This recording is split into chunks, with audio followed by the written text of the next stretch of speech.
What's going on? It's Justeeni here. I've got a very interesting Hoodrick versus the Bossy live game. And this isn't just any Hoodrick player, not a random. This is the one and only Tat. Decided to get some practice games in. And yeah, this one was really interesting because you're going to see a lot of wacky and wild stuff. I won't spoil too much because you'll kind of see in just a bit.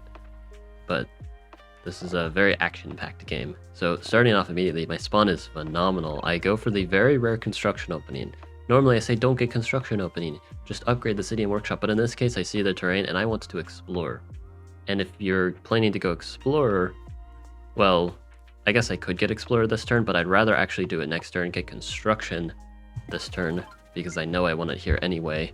It is a little bit better, and also the fourth warrior, I don't know what I would do with that, so yeah. Construction just happens to be better in this case. I get vision, and I see, look at this spawn. Very water heavy. Unusual for Hoodrick. But, you know, if I were against any other Hoodrick player, they probably wouldn't play this correctly, and then they'd promptly just give up after a few turns. But this isn't any ordinary Hoodrick player. This is Tat. He knows how to deal with these kinds of situations because the spawn is actually not too bad. You have water access on your capital. You can connect everything, a gazillion fish in the city to get a quick giant. And we're gonna see how this goes. I skipped the ruin, by the way, because I'm trying to find a village before Tat sent his own warrior there. And I'm getting some upgrades in. I'm also dodging this archer because I actually don't want to trade my units because I'm trying to rush a giant. You're gonna see a very, very, very disgusting giant rush. So, again, sending the warriors back, avoiding any and all trades, going for this very juicy border growth. I know it does take some space away from my future village, but also, you know, it's just taking a lot of space in general. I finally just go for the ruin because I realize they get the city first. Population ruin is amazing here, though, and just this start's incredible.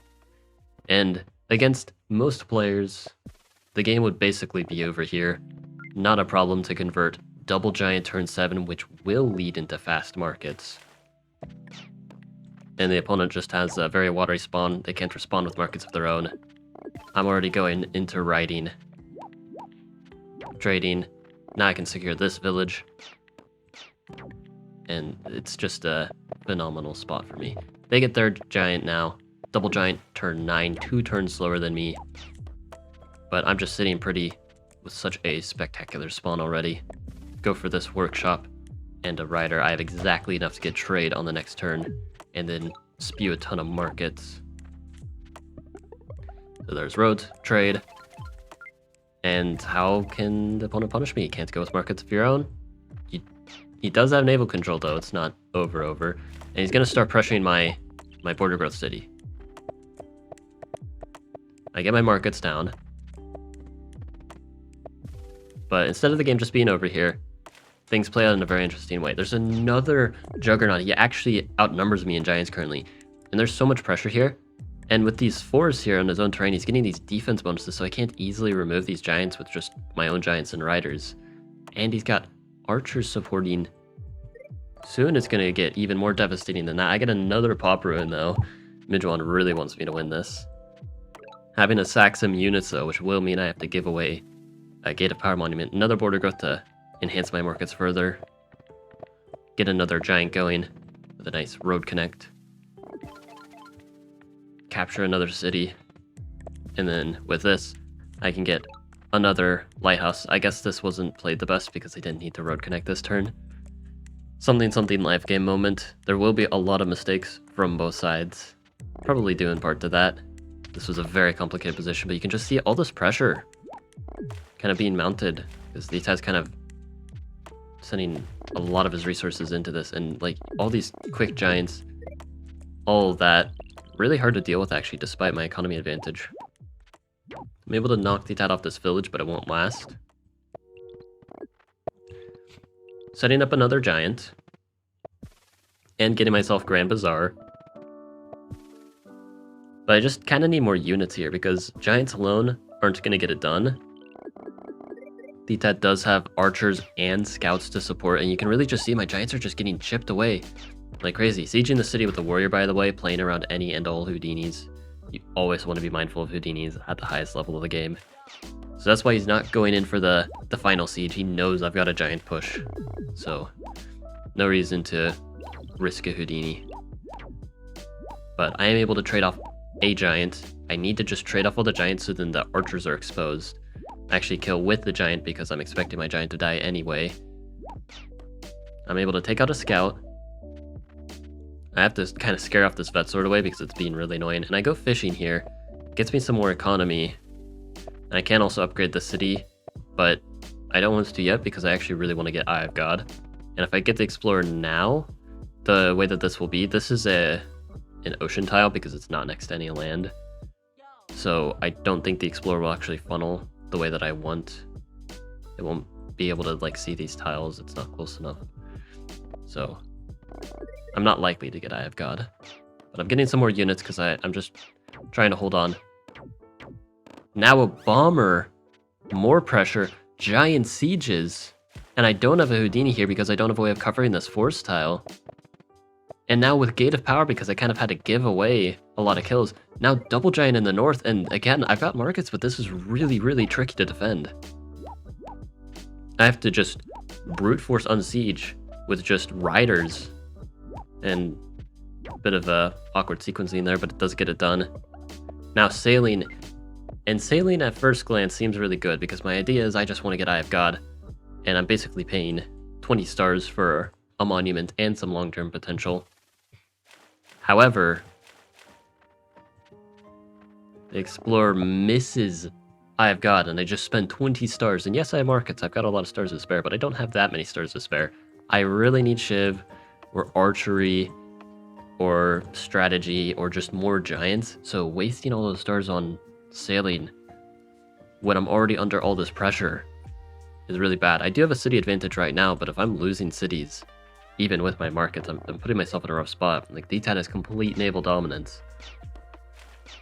And my giants, again, are just getting pelted away at because I just don't have a good way of dealing with these really well-supported archers. I don't have enough units in the right places at the right time. This giant's kind of walking in here. I have to get the push to deal with this because using my riders to unsiege would be just too costly here. And the push does allow the giant to kill instead, so I'm able to get some more defense going, but it's still really rough. I have to get a giant here now, just to hold on to this capital, otherwise it's getting sieged. And the archers are just going to continue to get value. Now this city gets sieged. I do have a plan of dealing with that. And I'm just losing all the giants that I'm getting. Like, I'm able to pop all these giants, but then it's just kind of a temporary defense. And it's so expensive, so all that economy from markets is just being used on that. I'm able to get another push.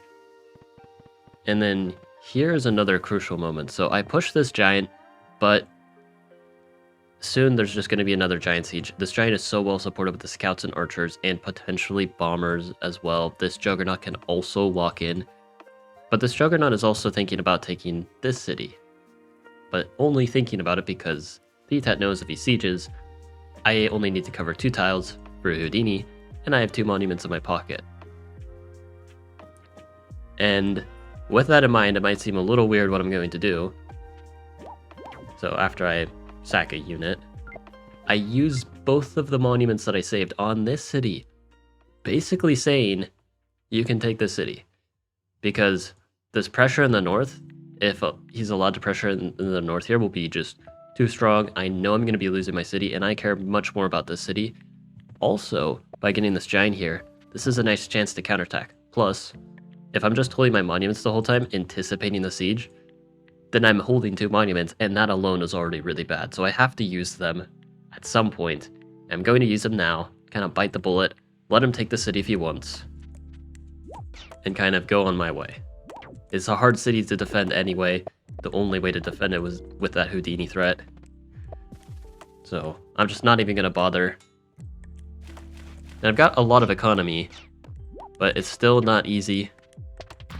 But he goes for the Warrior Siege, not realizing I don't actually have the Houdini here. I just spent my monuments.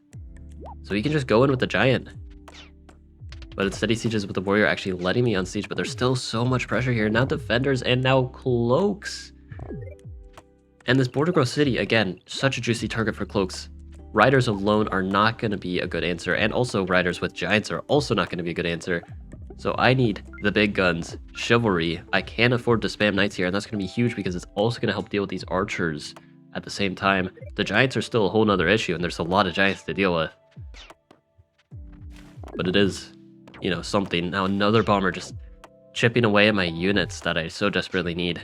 And the cloak is there, supported by both of these giants, creating a perfect zone of control wall. I know that the cloak is one of these two tiles, but I can't do anything about it. So there's a cloak chain happening, and that's just that. I would have to kill one of the giants in order to get rid of the cloak chain. Another cloak in the north. But I'm getting some more knights. I wall here just to make this harder to take because for some reason he didn't take it still, just not realizing there is no Houdini. And I'm trying to just pressure in the north a bit. I send a unit in the water to keep this bomber in check. So the bomber has to move or else it just gets chipped. Now this giant just kind of gets hit a few times. Bomber's chipping away. It's also a nice distraction because this giant would otherwise be very vulnerable. Another bomber hit. And again, so much pressure here. This looks really, really devastating. But then I have a really nice sequence here. I go for a bridge play again because he sieged with the defender, not the giant. Still trying to play around a Houdini that doesn't exist, and I'm able to get this really nice chain chaining into the scout. I wasn't able to build a bridge there, but still. I can chain onto the scout and then chain onto all these daggers. And I know where the cloak is, it's right here. But I need to get this giant out of the way. I do kind of bad sequencing because this knight actually doesn't die. I was expecting it to die, but now it's kind of in the way of my other units, so I had to move this giant into a port just to make it work. But now I chain with the knight, and I still need to reveal this cloak, so I have to get this defender out of the way as well. Hit it, escape onto the cloak, chain, and then keep going with the chain. A bunch of kills with that knight, and with the other knight as well. Finally clearing everything out, and now my knights will actually be able to start breaking through on land to kind of do something about the naval dominance. It might do something. In question is just kind of ignoring it. Although my Juggernaut here is actually able to deal with this bomber quite well. I continue chipping away at this giant, so it's no longer a threat. More units. And then at this point, after making a few bombers, like, the dust is settled, but I have the economy advantage at the end of the day. I was able to survive that massive attack. I mean, there's two giants here as well, but I will be able to just brute force my way through at this point, even though I am losing the city. Just the fact that I've got markets and ways of breaking through with the knights. That does resign here, and I'm able to win. I thought it would be a very easy game at first glance, but it's never ever easy against Hoodrick. Hoodrick giants are so scary because they get supported so well. In this case, not even supported with catapults. That was just supported with archers and naval units. But that defense bonus and all that just allows for so much pressure. And even in seemingly one scenario, Hoodrick can pull off some nonsense. But I thought this was a very interesting game. There are a lot of chances on both sides, despite the fact that my spawn was quite good and that Thitat spawn was seemingly not very good. I mean, he does get Grand Bazaar off of port connection, so it's certainly not that bad. But it was very, very cool game. See a bit of a different style of play for Hoodrick, a lot more aggressive than normal. But it's kind of just that world champion level adaptation, knowing what to do with any given spawn and situation. But I thought this was a really neat game. Lots of interesting stuff. And yeah, hope you guys enjoyed. Like and sub. And have a good one.